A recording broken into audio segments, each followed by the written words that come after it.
Hello guys, ये chapter number first है physical world 11th class का फिज़िक्स का।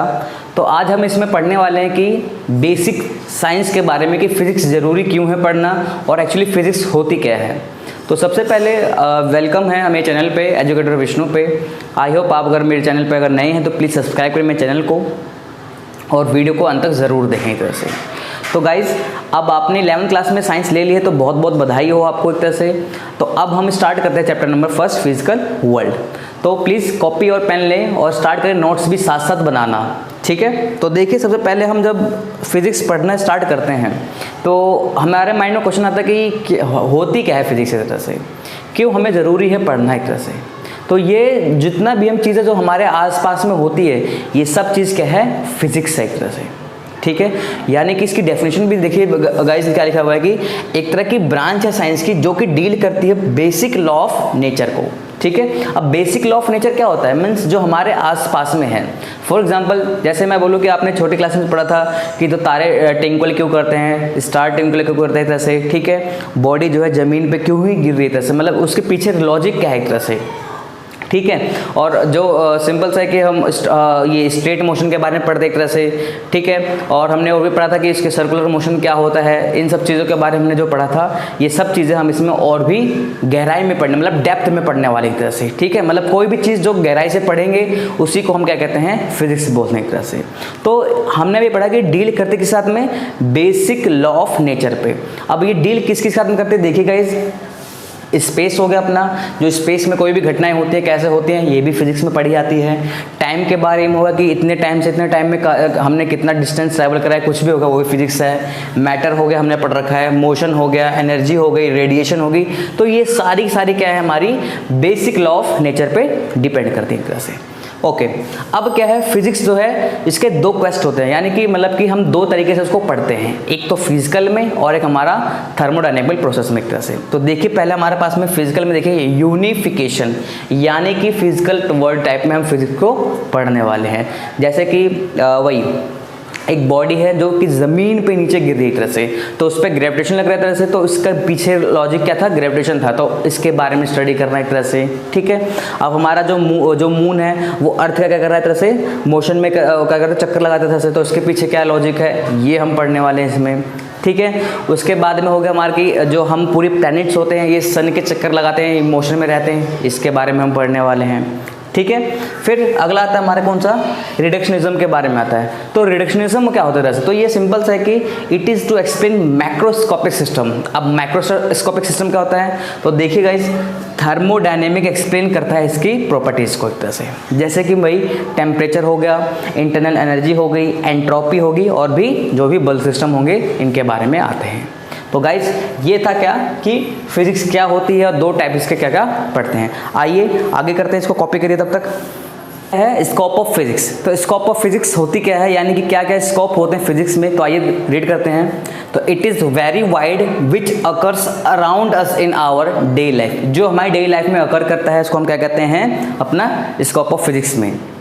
तो देखिए जैसे कि बहुत सारे आइडियाज़ लेना सब डिसिप्लिन्स पे, यानी कि अभी इसके बारे में बताऊंगा क्या क्या चीज़ें होती हैं, मेन जो सब डिसिप्लिन्स होते हैं वो क्या होते हैं। तो उससे पहले बताते हैं कि जो ब्रांच ऑफ फिजिक्स होती है वो दो टाइप में होती है। एक होती है मैक्रोस्कोपिक जिसको हम क्लासिकल फिजिक्स कहते हैं, और सेकंड हमारे पास में कौन होती है, माइक्रोस्कोपिक जिसको हम कहते हैं क्वांटम फिजिक्स कहते हैं एक तरह से। तो सबसे पहले बताऊंगा मैं आपको माइक्रोस्कोपिक यानी कि क्लासिकल फिजिक्स किसे कहते हैं।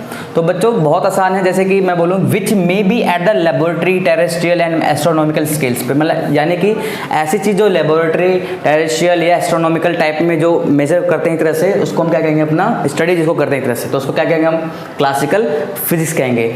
इसमें मैकेनिक्स हो गई, ऑप्टिक्स हो गई, ठीक है, थर्मोडायनेमिक्स हो गई, इलेक्ट्रोडायनेमिक्स क्या करते हैं इसमें होती है, इन्वॉल्व होती है। और सेकंड हमारे पास में माइक्रोस्कोपिक यानी क्वांटम फिजिक्स।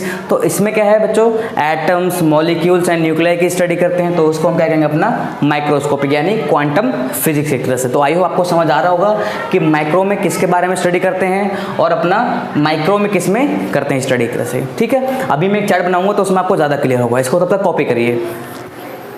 माइक्रो और ये अपना माइक्रो, ठीक है, ये मैक्रो है और ये माइक्रो है। तो माइक्रो में सिंपल्स है एटम्स और सब एटॉमिक पार्टिकल्स के बारे में हमें स्टडी करना पड़ता है, ठीक है।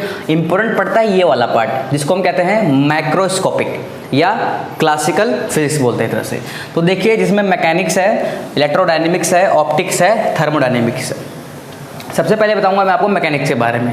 मैकेनिक्स में motion of particles, propulsion of rocket, water waves, sound waves के बारे में पढ़ना है, बेंडिंग ऑफ रोड क्या होता है, फ्लोटेशन ऑफ शिप क्या होता है और ऐसे ही बहुत कुछ।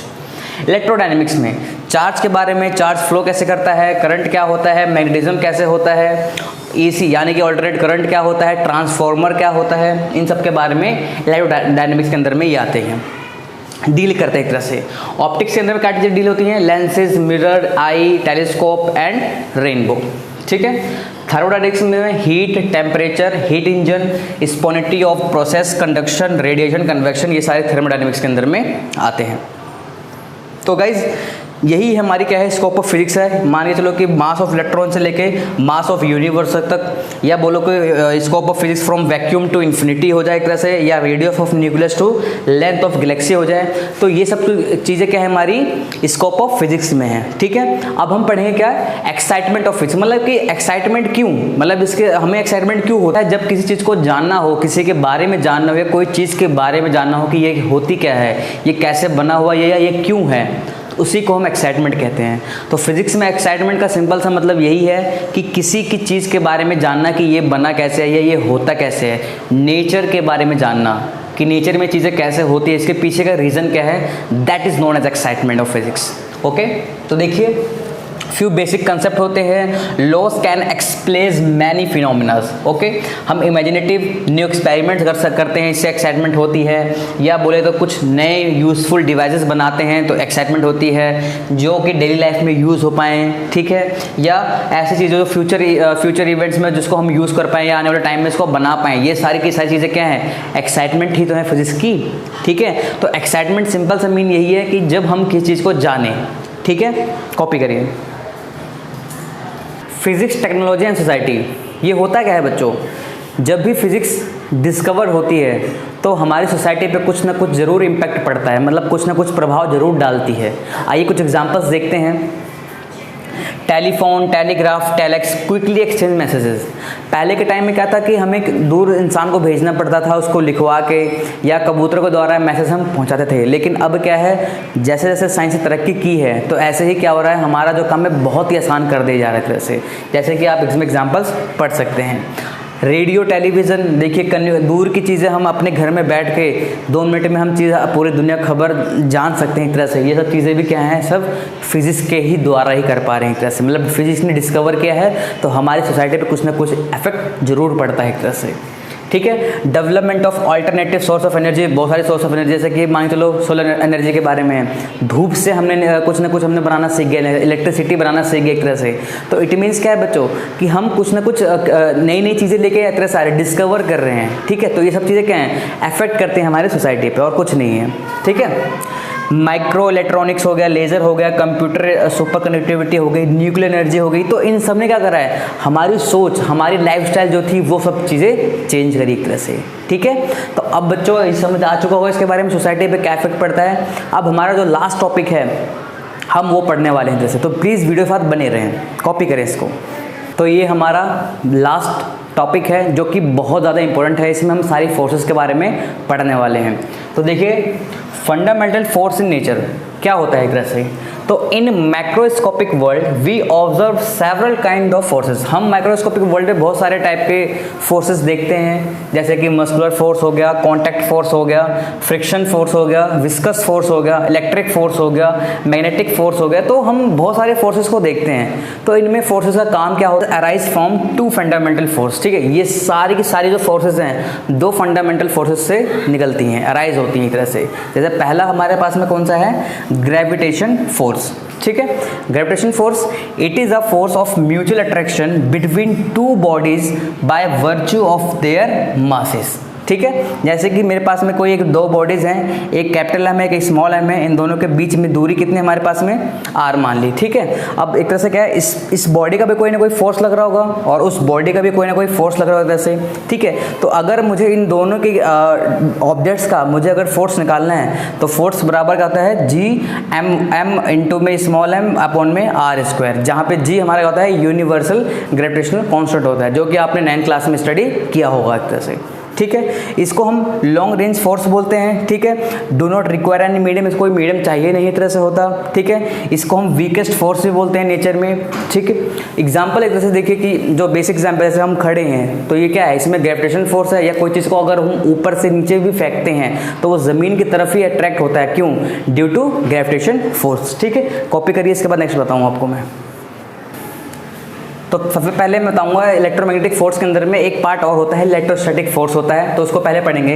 The force acting between to electric charge at rest is called electrostatic force. It means कि हमारे पास में दो चार्ज है Q1 और Q2, इनके बीच में कोई डिस्टेंस R है और ये दोनों फोर्स क्या कर रही हैं, अलग कर रही हैं, सेपरेट कर रही हैं इन अ वैक्यूम, ठीक है। ये कूलम लॉ के हिसाब से, ठीक है। तो इट मीन्स अगर हम फोर्स पता निकालेंगे तो फोर्स बराबर में क्या होगा, 1 अपॉन में 4 पाई एप्सिलॉन नॉट इंटू में Q1 Q2 अपॉन में R स्क्वायर है, जहाँ पे एप्सिलॉन नॉट जो होता है परमिटिविटी ऑफ वैक्यूम होता है, ठीक है। एक कांस्टेंट वैल्यू समझ लो एक तरह से, ठीक। अब पढ़ते हैं क्या, the force acting between two magnetic poles is called electromagnetic force, यानी कि दो मैग्नेटिक पोल्स के बीच में जो फोर्स एक्ट होती लगती है उसको हम क्या कहते हैं, इलेक्ट्रोमैग्नेटिक फोर्स, ठीक है। इलेक्ट्रोमैग्नेटिक फोर्स को हम क्या कहते हैं, लॉन्ग रेंज फोर्स भी कहते हैं, क्योंकि इसको कोई मीडियम की ज़रूरत नहीं पड़ती है। इसको स्ट्रॉन्ग फोर्स भी कहते हैं, क्यों, क्योंकि यह 10⁻36 टाइम स्ट्रॉन्गर होती है, किससे, ग्रेविटेशनल फोर्स से। तो ये क्या है, इलेक्ट्रोमैग्नेटिक फोर्स के बारे में है। कॉपी माइक्रोस्कोपिक वर्ल्ड, 2 और more basic forces are required to know various atomic and nuclear process, मतलब कि 2 और बेसिक फोर्सेस होती हैं जिसमें एटम्स और न्यूक्लियर्स के बारे में हम जान सकें। आइए, पहली फोर्स कौन सी हमारे पास में, स्ट्रॉन्ग न्यूक्लियर फोर्स, और दूसरी है वीक न्यूक्लियर फोर्स। तो पहले पढ़ेंगे स्ट्रॉन्ग न्यूक्लियर फोर्स के बारे में। The strong attractive force which binds together the protons and neutrons, मतलब कि न्यूट्रॉन और प्रोटॉन को बाइंड करता है किसके अंदर में, न्यूक्लियस के अंदर में, तो उसको हम क्या कहते हैं, स्ट्रॉन्ग न्यूक्लियर फोर्स कहते हैं एक तरह से। जैसे कि मैं बोलूँ प्रोटॉन प्रोटॉन है, न्यूट्रॉन न्यूट्रॉन है, एक ही न्यूक्लियस में क्या कर रहा है, ये बाइंड कर रहा है, जोड़ रहा है एक तरह से। या बोलो तो प्रोटॉन प्रोटॉन आपस में अट्रैक्ट करना हुआ, या न्यूट्रॉन प्रोटॉन आपस में अट्रैक्ट करना हुआ, या न्यूट्रॉन न्यूट्रॉन का आपस में अट्रैक्ट करना हुआ, तो उसको हम क्या कहते हैं, स्ट्रॉन्ग न्यूक्लियर फोर्स कहते हैं, ठीक है। और ये 100 गुना ज़्यादा स्ट्रॉन्गर होते हैं एक तरह से दूसरे फोर्सेस से, ठीक। तो ये एक तरह का स्ट्रॉन्गेस्ट फोर्स कहा जाता है एक तरह से, ठीक। इसको शॉर्ट रेंज फोर्स भी बोलते हैं, जिसकी कितनी वैल्यू होती है, 10⁻⁻15 मीटर होती है। Do not depend upon charge, ठीक है, ये किसी चार्ज पर डिपेंड नहीं होता है, ठीक। And bind PPY, proton proton proton neutron neutron neutron inside nucleus. तो ये हमारे पास में कौन सा है, स्ट्रॉन्ग न्यूक्लियर फोर्स, ठीक है। नेक्स्ट हम करते हैं weak nuclear force. It is the force that appears only between elementary particles involved in a nuclear process such as beta decay of nucleus। तो ऐसे फोर्स जो अपीयर होते हैं सिर्फ एलिमेंट्री पार्टिकल्स में जो कि न्यूक्लियर प्रोसेस में वर्क करते हैं, जैसे कि beta decay of a nucleus, ठीक है। Arise due to interaction of neutrino with other particles, ठीक है। ये अराइज करते हैं इंट्रैक्शन ऑफ न्यूट्रिनो से विथ अदर पार्टिकल्स से, ठीक है। इनका शॉर्ट रेंज होता है फोर्स, और शॉर्ट रेंज फोर्स भी कहते हैं, जो कि 10⁻⁻15 मीटर होती है। Stronger than gravitational force but weaker then electromagnetic force, ठीक है ना। तो स्ट्रॉन्गर ग्रेविटेशनल फोर्स से होता है बट वीकर किससे है, इलेक्ट्रोमैग्नेटिक से है। आइए इसकी बात करें फोर्स में, तो सबसे ज़्यादा फोर्स स्ट्रॉन्ग किसका होता है, स्ट्रॉन्ग फोर्स न्यूक्लियर का होता है तरह से, ठीक है। उससे कम किसका होता है, इलेक्ट्रोमैग्नेटिक का। उससे कम वीक न्यूक्लियर फोर्स का, और उससे कम किसका होता है, ग्रेविटेशनल फोर्स का। आइए बात करें तो उसके रेंज के बारे में। तो रेंज इसकी कैसी होती है, शॉर्ट होती है, इसकी लॉन्ग होती है, यानी कि इन्फिनिटी बोल सकते हैं। इसकी कैसे होती है, इसकी शॉर्ट होती है, और इसकी कैसे होती है, इसकी इन्फिनिटी होती है, ठीक है। तो ये गाइज चैप्टर यहाँ पे हमारा समाप्त होता है। तो गाइज़ अगर चैप्टर आपको समझ आया है तो प्लीज़ इस वीडियो को लाइक करें, अगर चैनल पे नए हैं तो सब्सक्राइब करें मेरे चैनल को, और ऐसे ही और वीडियोस चाहने के लिए प्लीज़ मुझे कमेंट में करें कि हाँ मैं इसका चैप्टर नंबर 2 का वीडियो बनाऊँ, ठीक है। आई होप आपको मेरी वीडियो पसंद आई हो। Thank you for watching.